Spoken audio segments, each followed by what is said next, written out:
ఈరోజు కథ ఇంద్రజాలం గంధర్వ మాయ. ఇది ఒక బేతాళ కథ. పట్టువదలని విక్రమార్కుడు చెట్టు వద్దకు తిరిగి వెళ్ళి చెట్టుపై నుంచి శవాన్ని దించి భుజాన్ని వేసుకొని ఎప్పట్లాగే మౌనంగా శ్మశానం కేసి నడవసాగాడు. అప్పుడు శవంలోని బేతాళుడు, రాజా, మొక్కవోని నీ దీక్షాదీక్షతలు నాకు ముచ్చట కలిగిస్తున్నాయో. అర్ధరాత్రి వేళ నువ్వు ఇలా ఒంటరిగా పడుతున్న శ్రమ చూస్తుంటే జాలి కూడా కలుగుతుంది. ఒక దేశానికి రాజువైన నీవు ఒక సేవకుడిలాగా ఎందుకు ఇలా ఊడిగం చేస్తున్నావో అంతుపట్టకుండా ఉంది నాకు. బహుశా ఏమైనా క్షుద్రశక్తులను వశం చేసుకొని వాటి ద్వారా నీ తీరని కోరికలను తీర్చుకోవాలనుకుంటున్నావో ఏమో. అయితే క్షుద్రశక్తులే కాదు, దేవతాశక్తులైనా సరే అవి తీర్చే కోరికలు తాత్కాలికంగా మనిషికి ఆనందాన్ని కలిగించినా కడకు మనశ్శాంతిని దూరం చేస్తాయని నా నమ్మకం. ఇందుకు నిదర్శనంగా కురూపిగా జన్మించిన తాను జగదీక సుందరిగా భావించి అదృష్టం పట్టి కూడా చేజేతుల జార విడుచుకున్న ఒక మందమతి రాకుమార్తె కథ చెబుతాను, శ్రమ తెలియకుండా విను అంటూ ఇలా చెప్పసాగాడు. పగడపురాన్ని జీముతవర్మ అనే రాజు పరిపాలించేవాడు. ఆయన మంచి స్ఫురద్రూపి. పట్టపురాణి వసుదేవి కూడా ఎంతో సౌందర్యవతి. అయితే వారికి లేక జన్మించిన రాకుమార్తె మాత్రం కురూపి. తమ కుమార్తె ఇలా అనాకారిగా జన్మించినందుకు రాజదంపతులు ఎంతగానో కుమిలిపోయారు. అయినా కాకి పిల్ల కాకికి ముద్దన్నట్టు ఆమెకు మణిమంజరి అని నామకరణ చేసి అల్లారు ముద్దుగా పెంచసాగారు. అయితే దేవుడు కరుణమయుడనేందుకు నిదర్శనంగా ఆమెకు తీయని కంఠస్వరం ఇచ్చాడు. 10-12 ఆమె గాత్ర సంగీతంలో నిష్ణాతురాలైంది. వీణ వాయించకుండానే ఆమె పాటలు పాడడం నేర్చుకుంది. తరువాత వీణ వాయించడం కూడా నేర్చుకుంది. ఆమె వీణ వాయిస్తూ గానం చేస్తుంటే వింటున్న పామరులే కాదు, పండితులు కూడా తన్మయత్వంలో మరొక లోకంలోకి విహరించేవాళ్ళు. చూస్తుండగానే మణిమంజరి యుక్త వయస్కురాలైంది. ఇప్పుడు రాజదంపతులకు తమ కుమార్తె వివాహ విషయం ఒక సమస్యగా పరిణమించింది. కురూపి రాకుమార్తెను ఏ రాకుమారుడు కోరి పెళ్లి చేసుకుంటాడు అని వాళ్ళు మనసులో మదనపడసాగారు. ఇలా ఉండగా ఒక పున్నమి రాత్రి మణిమంజరి ఒంటరిగా ఉద్యానవనంలో అశోక వృక్షం కింద కూర్చొని వీణమీటుతూ శ్రావ్యంగా పాడసాగింది. ఆ సమయంలో ఆకాశయానం చేస్తూ అటుగా వచ్చిన వేదచందన అనే గంధర్వ కన్య ఆ గానానికి పరవశించి ఉద్యానవనంలో దిగి యువరాణిని సమీపించి, ఆహా, ఏమి గాత్రమాధుర్యం! మా గంధర్వలోకంలో కూడా ఇంత శ్రావ్యంగా పాడగల వాళ్ళెవ్వరూ లేరు సుమా అని అభినందించింది. హఠాత్తుగా తన ఎదుటికి వచ్చిన గంధర్వ కన్యను చూసి నివ్వెరపోయిన యువరాణి తన గానాన్ని ఆపి అప్రయత్నంగా లేచి నిలబడి బంగారపు బొమ్మల్లా మెరిసిపోతున్న ఆ గంధర్వ కన్యకేసి రెప్పార్చకుండా చూసింది. తనను అబ్బురంగా చూస్తున్న మణిమంజరి మనసులోని ఆలోచనను పసిగట్టిన వేదచందన చిరునవ్వు నవ్వి తన కుడి చేతి వేలిని ఉన్న పగడపు ఉంగరాన్ని మణిమంజరి వేలికి తొడిగి, యువరాణి, ఇది మహిమగల ఉంగరం. ఇది ధరించిన వాళ్ళు ఇతరులకు నా రూపంలో జగన్మోహనంగా కనిపిస్తారు. కాబట్టి నువ్విక నీ కురూపితనం గురించి బాధపడిన అవసరం లేదు. అయితే ఒకటి, నువ్వు మాత్రం యథారూపంలోనే కనిపిస్తావు. మరొక సంగతి, ఈ ఉంగరం ధరించి ఎన్నడూ గుళ్ళు గోపురాలకు వెళ్ళకూడదు. ఈ ఉంగరాన్ని ధరించి దైవ సన్నిధిలో నిలబడితే ఇక శాశ్వతంగా ఉంగరం తన మహిమను కోల్పోతుందని గుర్తుంచుకో అని హెచ్చరించింది. గంధర్వ కన్య ఆకాశ మార్గాన వెళ్ళిపోయింది. ఇది జరిగిందంతా నిజమా అని ఆశ్చర్యపోతూ మణిమంజరి చుట్టూ చూసేంతలో రాజదంపతులు అక్కడికి వచ్చారు. వాళ్ళు అశోక వృక్షం కింద పసిడి బొమ్మలా మెరుస్తున్న యువతిని చూసి దిగ్భ్రాంతి చెందారు. ముందుగా మహారాజు తేరుకొని, ఎవరమ్మా నువ్వు? మా మణిమంజరి ఏది అని ప్రశ్నించాడు. పక్కనే ఉన్న వీణ తన కుమార్తెదే అని గ్రహించి మణిమంజరి కాసేపు మౌనంగా ఉండి, నాన్న అంటూ తండ్రిని కౌగిలించుకుంది. రాజదంపతులు తమ కుమార్తె కంఠస్వరాన్ని గుర్తుపట్టారు. అయితే రూపం మాత్రం ఏమాత్రం పోలిక లేకపోవడంతో అయోమయంగా ఆమె కేసి చూడసాగారు. అప్పుడు మణిమంజరి గంధర్వ కన్య గురించి తల్లిదండ్రులకు వివరంగా చెప్పింది. మహారాణి కుతూహలాన్ని అణుచుకోలేక తన కుమార్తె వేలికొన్న మహిమగల ఉంగరాన్ని తాను ధరించింది. ఇప్పుడు మహారాణి మహారాజుకు యువరాణికి గంధర్వకన్య రూపంలో అతిలోక సుందరిలాగా కనిపించింది. ఇద్దరూ చప్పట్లు జరుస్తూ పెద్దగా నవ్వారు. ఏదో ఒక కారణంగా తమ కుమార్తె కురూపితనం సమస్య పరిష్కారమైందని రాజదంపతులు ఆనందంతో పొంగిపోయారు. మహారాణి తన వేలిన ఉంగరాన్ని తీసి కుమార్తె వేలికి తొడిగింది. మర్నాడు గంధర్వకన్య వేదచందన రూపంలో ఉన్న యువరాణిని చూసి ఆమె చెలికత్తెలిద్దరూ అమితాశ్చర్యం చెందారు. వాళ్ళు గుసగుసలాడుతూ, ఈ మోహనాంగి మహారాజు గారి బంధువులమ్మాయి అయి ఉంటుంది. ఆడపిల్లంటే ఇలా ఉండాలి. తమ యువరాణి ఉన్నారు, ఎందుకు ఈ సుందరి కాలిగుటికి సరిపోతుందా అనుకోసాగారు. యువరాణి తన చెలికత్తెల ముఖ కవళికలను బట్టి వాళ్ళు ఏమనుకుంటున్నారో గ్రహించి ఒకసారి చిన్నగా నిట్టూర్చి, ఏమి మల్లిక, వసంత, ఏమిటలా నాకేసి వింతగా చూస్తున్నారు, ఇట్రండి అన్నది. యువరాణి కంఠస్వరం పోల్చుకొని చెలికత్తెలిద్దరూ ఆమెను సమీపించి, క్షమించండి యువరాణి, ఏ మహర్షివరమో తమరు దేవకాంతలను తలదన్నెలా ఉన్నారు, ఆహా అంటూ అభినందించారు. అయితే యువరాణిని ఇప్పుడు ఒక కొత్త దిగులు పట్టుకుంది. అందరికీ తను ఇప్పుడు జగన్మోహనంగా కనిపించిన తన కళ్ళకు మాత్రం మునుపటి రూపంలోనే కనిపించటం ఆమెకు నిరాశ కలిగించింది. అద్దంలో తన ప్రతిబింబం చూసుకున్నప్పుడల్లా ఈ చేదు వాస్తవం ఆమెకు మనశ్శాంతి లేకుండా చేస్తుంది. ఈ పరిస్థితుల్లో ఆమె పుట్టినరోజు పండుగ వచ్చింది. ఎప్పట్లా అప్పుడు కూడా మహారాజు కొన్ని వినోద కార్యక్రమాలు ఏర్పాటు చేశారు. అన్నిటికీ చివరగా ఒక ఇంద్రజాలికుడిని తన బృందంతో ఇంద్రజాల ప్రదర్శనలు ఇవ్వమని కోరాడు. అతడి వెంట పెళ్ళిడికి వచ్చిన కుమార్తె ఉన్నది. ఆమె మెడ నుంచి డోలు ఒకటి వేలాడుతూ ఉంది. ఇంద్రజాలికుడు ఒక మామిడి టెంక మీద గంపను బోర్లించి రాగి కట్లతో ఉన్న ఒక చిన్న దండాన్ని దాని చుట్టూ తిప్పుతూ ఏవో మంత్రాలు చదవసాగాడు. అతడి కూతురు డోలు వాయించడం ప్రారంభించింది. కొద్దిసేపు తర్వాత అతడు గంప పైకెత్తాడు. అక్కడ ఉన్న చిన్న మామిడి చెట్టు, దాని కొమ్మకు ఒక దానిమ్మ పండు కనిపించాయి. ఇది కొత్త రకం ఇంద్రజాలం, అద్భుతం అంటూ ప్రేక్షకులు చప్పట్లు చేర్చారు. ఇంద్రజాలకుడు నవ్వి, మామిడి చెట్టు దానిమ్మ పండు కాసింది, అయ్యలారా దీని రుచి ఎలా ఉందో చూడండి అంటూ పండును ముక్కలుగా కోసి దాపలు ఉన్న ప్రేక్షకులందరికీ ఇచ్చాడు. వాళ్ళు వాటిని తింటూనే, ఆహా మహదద్భుతం, చూపులకు దానిమ్మ పండు, రుచి మాత్రం జామ పండులా ఉంది అంటూ పెద్దగా చప్పట్లు చేర్చారు. రాజు పక్కన ఉన్న ఆసనంలో కూర్చొని ఉన్న యువరాణి కూడా ఆశ్చర్యపోతూ చప్పట్లు చేర్చింది. ఆ తర్వాత ఇంద్రజాలకుడు మరికొన్ని అద్భుతాలు ప్రదర్శించి చివరిగా రాజు తన కుమార్తెను చూపుతూ, ప్రభు, ఈమె నా ఒక్కగానొక్క కూతురు. నా కళ్ళకు నాగకన్యలా కనిపిస్తుంది. కానీ నేను దీన్ని పెళ్లి చేయాలని ప్రయత్నిస్తే ప్రతి ఒక్కడు పెద్ద అనాకారి అంటూ పారిపోతున్నారు. ప్రభువులు, రసజ్ఞులైన ప్రేక్షకులు నా కుమార్తె ఎలాంటి అందగత్తో చూడండి అంటూ మంత్రోచ్చారణతో ఆమె తలకు చేతిలో ఉన్న మంత్రదండాన్ని తాకించాడు. ఆ మరుక్షణం ఇంద్రజాలకుడి కుమార్తె మిలమిలా మెరుస్తూ వస్త్రధారణతో, తల మీద పాము పడగతో ఆకారంలో ఉన్న మేలిమి బంగారు కిరీటంతో ప్రేక్షకులకు మెరుపులాగా కనిపించింది. రాజుతో పాటు ప్రేక్షకులందరూ అద్భుతాశ్చర్యాలతో హర్షధ్వానాలు చేశారు.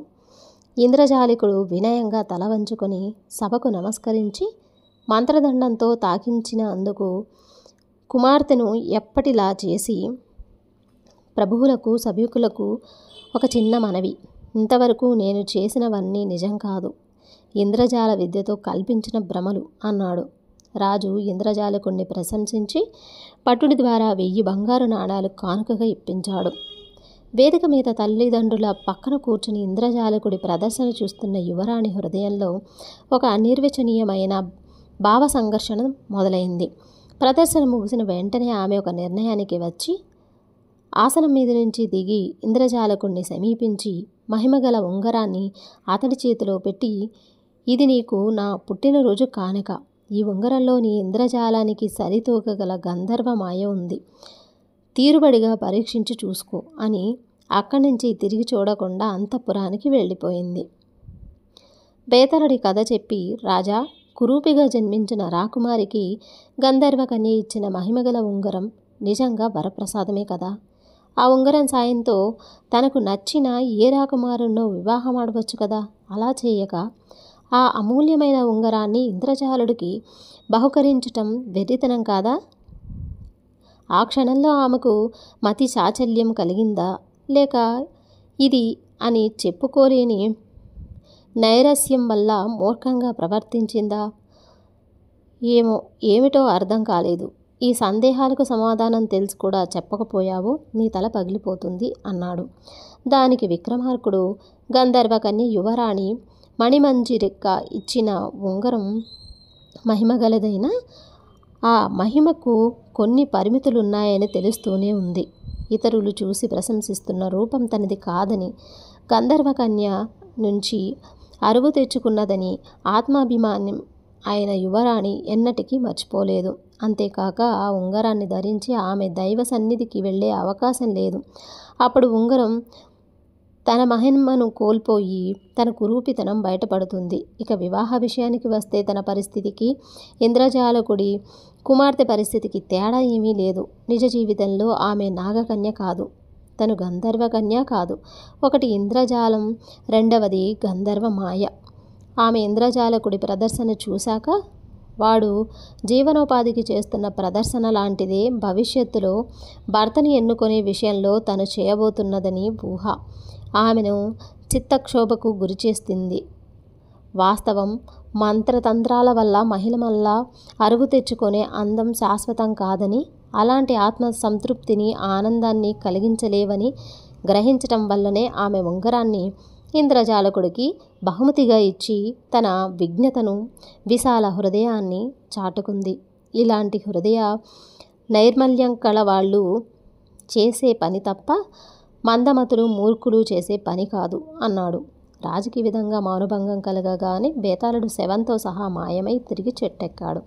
కథ సమాప్తం. మన ఛానల్లో ప్రసారమయ్యే కథలు కనుక మీకు నచ్చినట్లయితే తప్పకుండా ఒక లైక్ చేయండి. అలాగే మన ఛానల్ని సబ్స్క్రైబ్ చేసుకోండి. కదా ఊరు కదలని వాడు. చంపలపురంలో చలపతి అనే అతడికి బంధుప్రీతి ఎక్కువ. అతడి భార్య అరుణ కూడా ఇంటికొచ్చిన వారిని ఎంతో చక్కగా ఆదరిస్తుంది. ఆ దంపతుల గురించి బంధువుల్లో గొప్పగా చెప్పుకుంటారు. బంధుప్రీతి మాత్రమే కాక చలపతికి మంచి మాటకారితనం కూడా ఉంది. అతడితో ఎంతసేపు మాట్లాడినా తనివి తీరదని చాలామంది అంటుంటారు. ఉగ్రనగరంలో ఉమాపతి అనే ఆయన ఉంటున్నాడు. అతడు ఆస్తిపరుడే కానీ ఉన్న చోటు నుంచి కదలడు. తన తల్లిని మించిన గొప్ప వ్యక్తి కానీ, ఉగ్రనగరానికి మించిన ఊరు కానీ ఉందంటే ఒప్పుకోడు. ఒక పట్టాన ఏ పిల్ల నచ్చక చాలా ఆలస్యంగా పెళ్లి చేసుకున్నాడు. అతడి భార్య కరుణ అందం, చలాకీతనం, తెలివి, మంచితనం కలబోసిన పిల్ల. మాసం రోజుల్లోనే కరుణకు భర్త అంటే విసుగు పుట్టింది. అతడికి కొన్ని విషయాలు తెలుసు. అవే అందరికీ చెబుతాడు తప్ప కొత్త విషయాలు నేర్చుకోవడం, తెలుసుకోవడం తను చాలా గొప్పవాడిననుకొని తరచూ తనను తానే పొగుడుకుంటూ ఉంటాడు. ఎదుటి వాళ్లను దేనికి మెచ్చుకోడు సరికదా, చిన్నబుచ్చుకుంటూ ఉంటాడు. ఒకసారి ఊరు కదిలితే తప్ప భర్తకు ప్రపంచం తెలియదని కరుణ అనుకుంది. ఆమెకు చలపతి దూరపు వరుసలో అన్న అవుతాడు. అతడొక్కడే తన భర్తను మార్చగలడన్న ఉద్దేశంతో ఆమె ఒక రోజున భర్తతో చాపలపురం వెళదామండి అనుకున్నట్టే ఉమాపతికి రానన్నాడు. చాపలపురం ఉగ్రనగరం కంటే 1000 రెట్లు గొప్పగా ఉంటుంది. అక్కడ చలపతి అని మా పెదనాన్న కొడుకున్నాడు. ప్రపంచంలో అతడికి తెలిసినవన్నీ విషయాలు ఇంకెవ్వరికీ తెలియవంటారు. మనం అక్కడికి వెళితే నువ్వు గొప్పో నా అన్న గొప్పో తేలిపోతుంది అంటూ కరుణ భర్తను రెచ్చగొట్టింది. ఉమాపతికి పౌరుషం వచ్చి మర్నాడే చాపలపురం బయలుదేరాడు. ఉమాపతి దంపతులను చలపతి దంపతులు ఎంతో ఆప్యాయంగా ఆహ్వానించి ఆదరించారు. అతిథుల కోసం అరుణ కొత్త రకం పాయసం వండింది. కరుణ ఆ పాయసం రుచిని ఎంతగానో మెచ్చుకుంది. ఉమాపతి మాత్రం ముఖం చిట్లించి, పాయసం అంటే చిక్కని గేదె పాలుండాలి, అందులో ఉగ్రనగరం జీడిపప్పు కలపాలి, ఆ పైన మా అమ్మ చెయ్యి పడాలి, ఆ రుచి చూసిన వాడికి ఇంకేది పాయసం అనిపించదు అన్నాడు. ఈ మాటలు కరుణ చిన్నబిచ్చుకుంది. చలపతి మాత్రం మాటలు తప్పిస్తూ, బావగారు తెలివిగా మమ్మల్ని ఉగ్రనగరం రమ్మని ఆహ్వానిస్తున్నారు. మేము ఉగ్రనగరం వస్తే ఒక్క పాయసంతో విడిచిపెట్టం. అత్తయ్య గారి చేత ఎన్నో రకాల పిండి వంటలు చేయించుకొని తింటాం. అన్నాడు. ఆ రాత్రి చలపతి అతిథుల కోసం బూరుగుదూతి పరుపులు పంపించాడు. ఉమాపతి అందుకు మెచ్చుకోకుండా, వాతావరణం ఉక్కగా ఉన్నప్పుడు ప్రత్యేకంగా బూరుగుదూతి సుఖంగా ఉండదు. మా ఊళ్ళో శరీరానికి చల్లగా అనిపించే కొత్త రకం దూది దొరుకుతుంది అన్నాడు. ఈ పర్యాయం చలపతి కూడా చిన్నబుచ్చుకోవడం గమనించిన కరుణ అన్నగారిని చాటుగా పిలిచి భర్తకున్న దుర్గుణం చెప్పి, నీవైతే ఎదుటివారిలో లోపాలున్నా చెప్పకుండా మెచ్చుకుంటావు. నా భర్తకు చీటికి మాటికి ఎదుటివారిని చిన్నబుచ్చే దుర్గుణం ఉంది. మనిషి మంచివాడే, కానీ ఈ దుర్గుణం పోగొట్టాలని నీ వద్దకు తీసుకువచ్చాను. నువ్వే ఏదైనా ఉపాయం ఆలోచించన్నది. అసలు విషయం ముందే చెప్పి రక్షించావు. ఇక అంతా నేను చూసుకుంటానులే అన్నాడు చలపతి.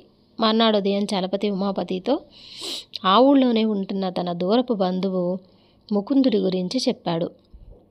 ముకుందుడు కూతురికి పెళ్లి చేశాడు. చలపతి 500 వరహాలిచ్చి సాయం చేశాడు.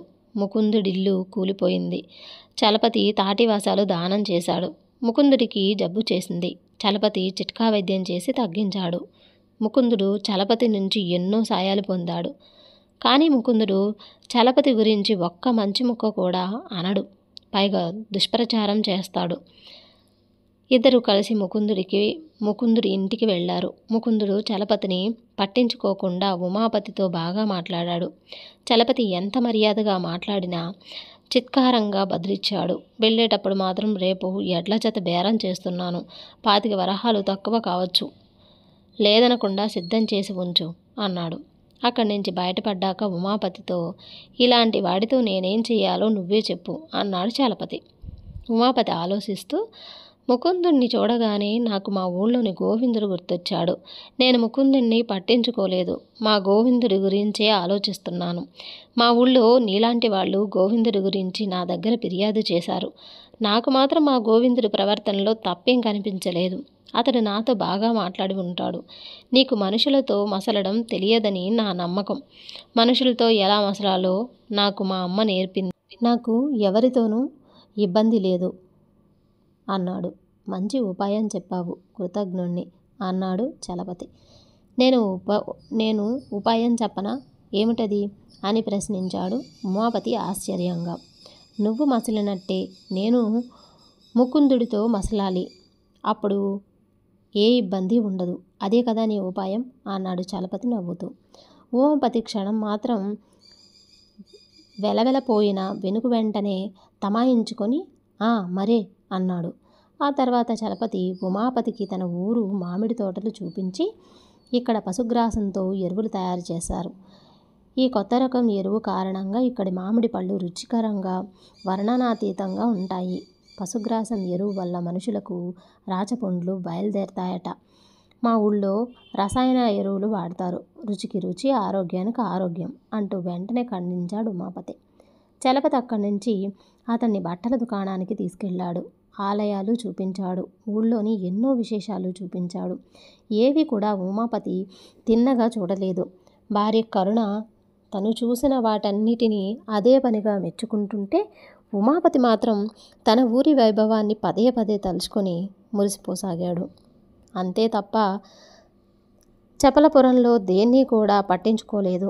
అలా వారం రోజులు గడిచాక ఉమాపతి దంపతులు తిరుగు ప్రయాణం అయ్యారు. కరుణ చలపతి దంపతులను ఎంతగానో మెచ్చుకొని, మీ ఆతిథ్యం రుచికరమైనది, మీ ఆత్మీయత మర్చిపోలేనిది, మీ ఊరొక అద్భుతం, ఇక్కడికి వచ్చినందుకు నాకెంతో సంతోషంగా ఉంది అన్నది. ఇప్పుడు చలపతి కొద్ది దూరంలో ఉన్న ఉమాపతి కేసి చూసి చిరునవ్వుతో నవ్వుతూ, అయితే ఈ విశేషాలన్నీ నీ భర్తకు చెప్పు. మరోసారి మా ఊరు రా. ఈసారి వచ్చినప్పుడు నీ భర్తను కూడా వెంటబట్టుకుని రా, మర్చిపోకు, సరేనా అన్నాడు. కరుణ ఆశ్చర్యపడుతూ, అదేంటన్నయ్య అలాగన్నావు? ఆయన నాతో పాటు వచ్చాడు కదా అన్నది. ఈసారి చలపతి పెద్దగా నవ్వి, నిజం వచ్చాడంటావా? నా మట్టుకు నాకు ఆయన ఉగ్రనగరం దాటినట్టు ఒక్కసారి కూడా అనిపించలేదు అన్నాడు వెంటనే. ఉమాపతి గతుక్కుమన్నాడు. చపలపురంలో ఏం చూసినా తను ఉగ్రనగరాన్ని తలుచుకోవటం వల్ల ఇక్కడికి వచ్చినట్టు కూడా అనిపించలేదు. అప్పటికి అతడు గ్రహించాడు. ఆ తర్వాత నుంచి ఉమాపతి ఎక్కడికి వెళ్ళినా తనకు తెలిసింది చెప్పడం తగ్గించి తెలియని దాన్ని నేర్చుకోవటం అలవాటు చేసుకున్నాడు. భర్తలో వచ్చిన మార్పు, ఆ మంచి మార్పు మాటకు కరుణ సంతోషించింది. కథ సమాప్తం.